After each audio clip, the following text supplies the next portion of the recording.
Hello, welcome back. It's Fred up in the shack.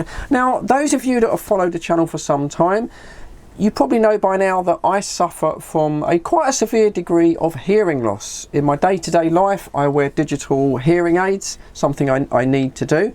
So I thought I would make a video, just maybe for the new people, a bit apprehensive about coming on radio if you happen to suffer from hearing loss. And I will show you some of the things that will help you enjoy the hobby, because you can enjoy the hobby of radio with hearing loss.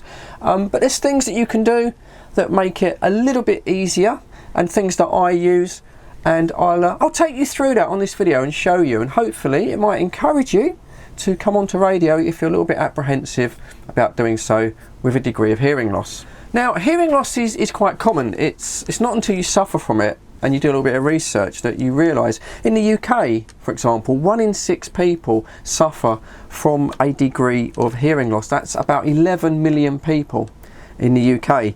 Out of that 11 million people, 6.7 million, 6.7 really could benefit from the use of hearing aids, but there's a bit of a stigma kind of attached to hearing aids. I don't know, it can create a bit of a joke, if you like. It's sort of seen as a bit of a jokey disability sometimes. Lots of comedians make jokes about it. We all wear glasses and we don't think anything of it. So unfortunately, only about 2 million people take up the option of hearing aids, which in the UK are available on the NHS, so they're free, if you like, which is a bit of a shame.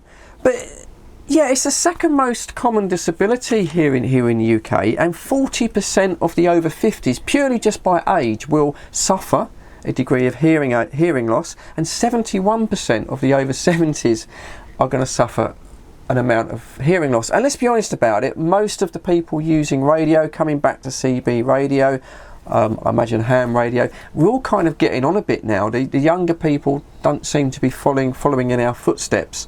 So a lot of the people coming back on radio are over 50. And it's going to get worse, because I think maybe with the invention of, I suppose, personal stereos in the 70s and the 80s, certainly mobile phones and things like that, they're expecting it to double in the coming decades. So it's going to become a real problem here in the UK, which is a bit of a shame. But anyway, let's get on to, as I say, my hearing loss and how I cope with it, and some of the things that I use and some of the things that you can try yourself to help you enjoy radio. I've just got this CB radio. This is a 40 channel AM, 40 channel FM. It's a Maxcom EM 2027.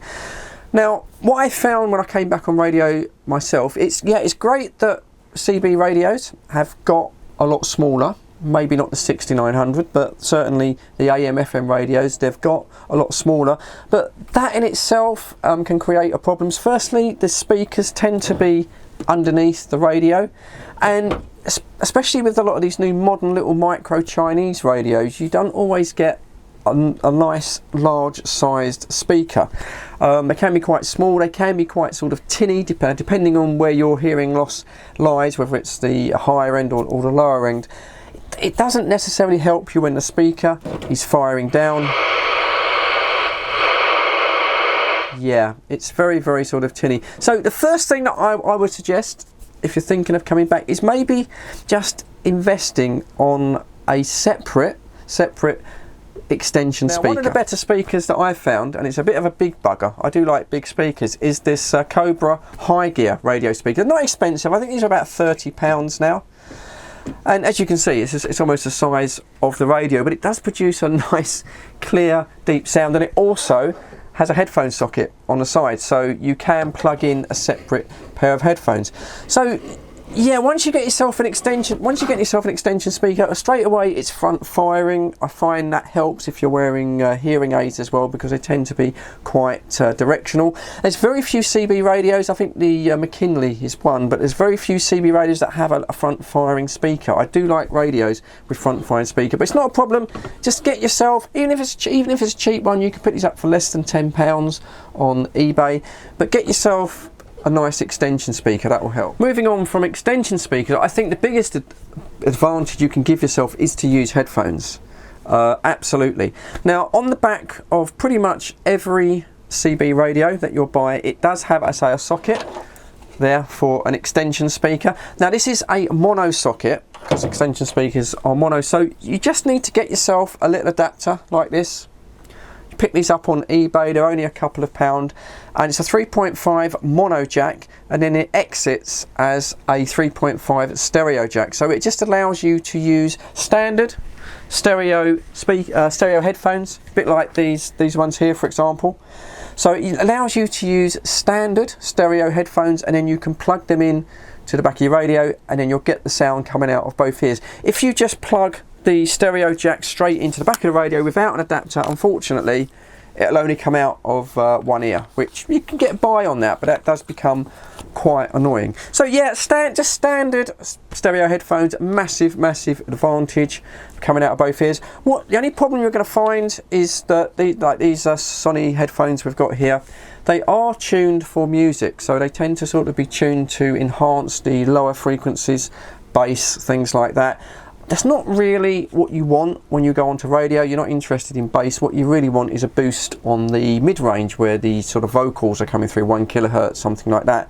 So although these standard stereo headphones do work, they're probably not the best. Now, if you're going to be interested in staying on radio, then it's probably best, and this is a big step up, to buy yourself a pair of dedicated radio headphones. Now, these can be quite expensive, but I found that these Kenwood headphones that appear to have been out for absolutely ages and are unchanged, I found these were good value and they worked exceptionally well. I have done reviews on these headphones that I'm showing you, and I'll put little little links that come up the end, and I'll leave them in the description.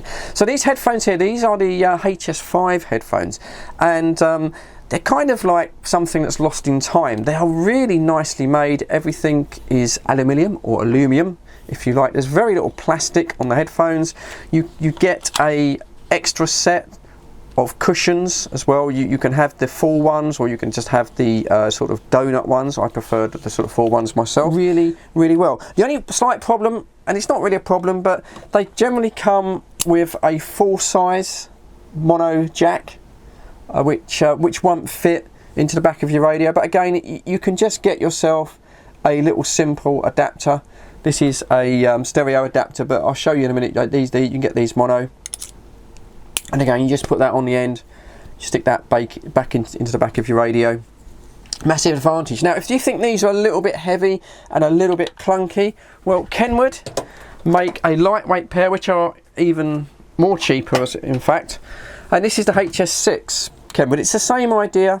They're tuned to the mid-frequency range for audio, for voice pattern, but these are a lot lighter. These are sort of very much like the old-fashioned personal stereo headphones. They're a little bit well, delicate. You do need to look after them, but these are a lot more comfortable on the ear. Again, you do have the same issue with the jack, but yeah, just get yourself a little adapter.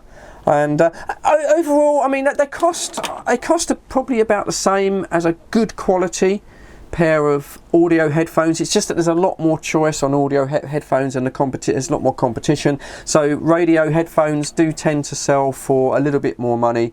But as I say, check out the Kenwood ones. Again, I did a review on these. I will leave a link in the description if you want to look at these, and a little pop-up at the end. Now, depending on your degree of hearing loss, if it is quite severe, and certainly if it is severe in certain frequencies, the next thing to take it a stage further, which isn't an awful lot of money, is maybe to consider getting yourself a mixer. I got this little 802 mixer here. I picked this up second hand. There seems to be quite a lot of these come up on eBay second hand, but they're not expensive new. I mean, about £50 or £60, which isn't a great deal of money. But you can then run the audio from the radio with an appropriate mono lead. You can run it into the input on the mixer, and then it gives you a 3-band graphic equalizer. So you can decrease or increase the high, medium, or the low frequencies, and that is a massive help. It also acts as a booster because this has got a built-in amplifier. You can boost the volume right up if you're finding that perhaps the volume on the radio just isn't loud enough. Now, this is a great advantage, especially if you're looking for DX and you're trying to search out those distant stations. Even if you've not got hearing loss, to be honest, if you run the audio from your radio through a standard mixer like this. It is amazing what you can do. Now, another thing to consider if you've got hearing loss is how you're going to use your radio and what mode. What will be my mode is FM, AM or sideband you're going to use. Now, if you watch my videos on my radio videos, you'll notice that I spend pretty much all of my time now in sideband. And a lot of that is that sideband, especially if you're home based, and if you are home based, then yeah, you're going to suffer a degree of QRM, of background noise created by stuff in your home. And I just find sideband is so much cleaner, it's so much clearer, and I can certainly hear stations a lot better with my hearing loss. And even if you haven't got hearing loss, it's the same thing, but I can certainly hear stations a lot better on sideband. There's just less interfering noise. I can just give you an example on that. We've just got the Alinco here, and this is just static, but if I turn the volume up, I'll just go through the different modes and you'll hear what I'm talking about. So this is AM. So you've got that quite nasty kind of background, you know, frying bacon crackle noise. Then we go to FM, quite loud static, and then on to sideband. That's lower sideband, and that's upper sideband, and then back onto AM. Oh, it's that CW.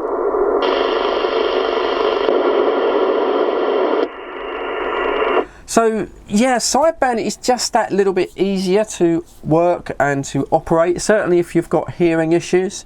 And sideband, if you use headphones, and especially if you go the extra step and you go through a mixer, even from a normal CB radio, you can improve things quite a lot.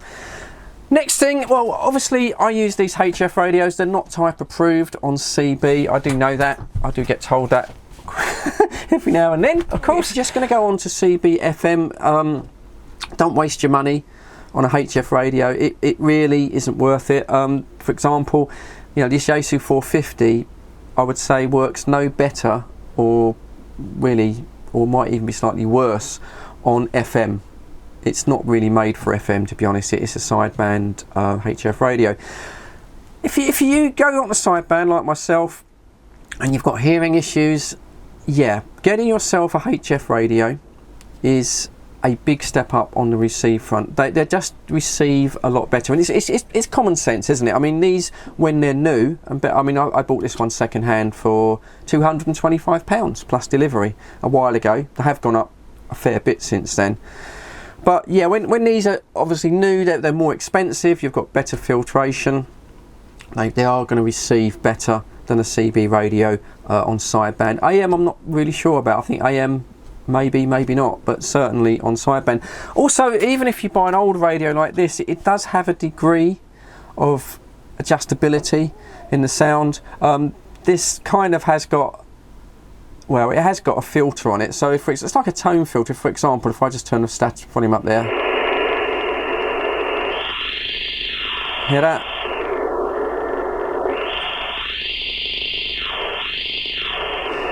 So it has a tone filter, if you like, and that can be a great help to try and hear distant stations with hearing loss. Moving on to the Yaesu 450, well, this takes it to a different level, and even this is not a modern radio by comparison, but this has DSP, digital sound processing, and there's a whole range of contour, notch, digital noise reduction, and width filters, shift filters. So you've got a whole selection of filters that you can use.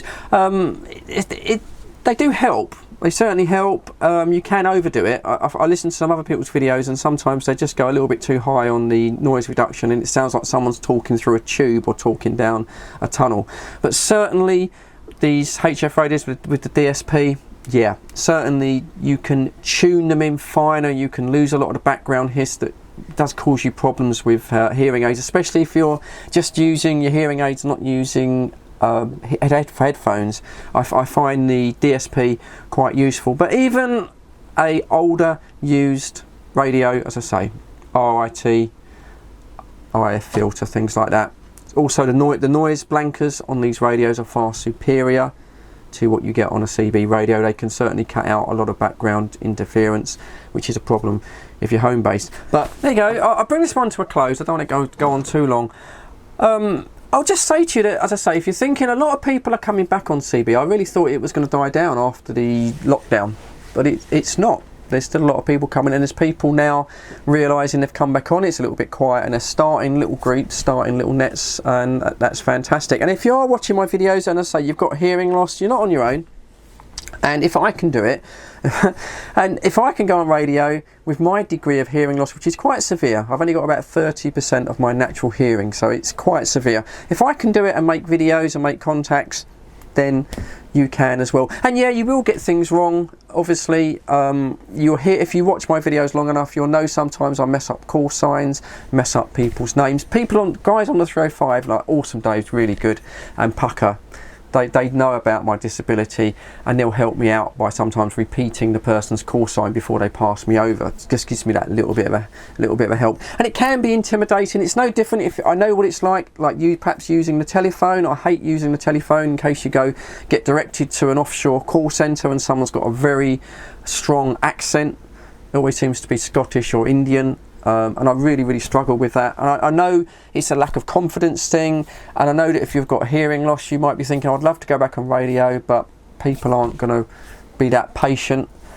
I found it's generally okay. Of course, with radio, other than telephone, if you are struggling with someone because maybe their signal's weak, or they have a strong accent, of course, you've got the get out. You can always just say, look, I'm really sorry. I've got a lot of background noise. I'm just not receiving you very sort of cleanly. You're radio 2 to me. I'm really sorry. And yeah, you can just blame the conditions. You don't have to come out and say, I'm sorry, I've got a disability. I've got hearing loss. I know that's really awkward for some people to come out and say, and I know people sometimes come back to you and they can speak to you like you're a little bit of a child, and that's a bit sort of demeaning and a little bit intimidating. But yeah, you can always just say, I'm sorry, I can only get local stations, I've got a lot of noise, and people will understand that. So you don't even have to take that extra step and explain your disability if you don't want to. So anyway, that's about it.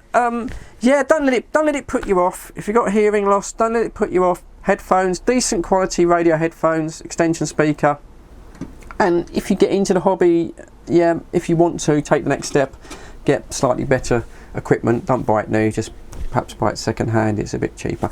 There you go. I do hope this helps people. I know it's not for everyone, so thanks, cheers if you stuck with it.